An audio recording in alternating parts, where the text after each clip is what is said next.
So guys, this is my bike.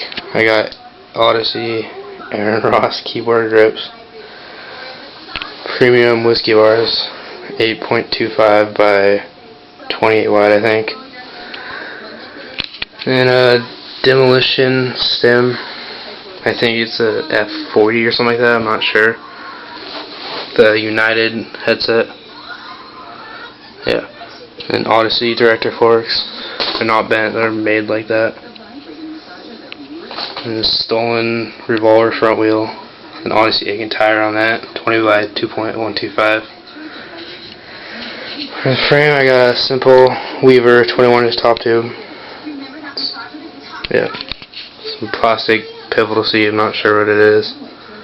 Stolen thermalite seat posts. Some seat post clamp I found, not sure.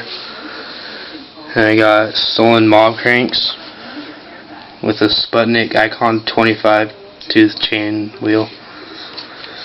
The redline device, bottom bracket, mechanik half-link chain, DK plastic pedals.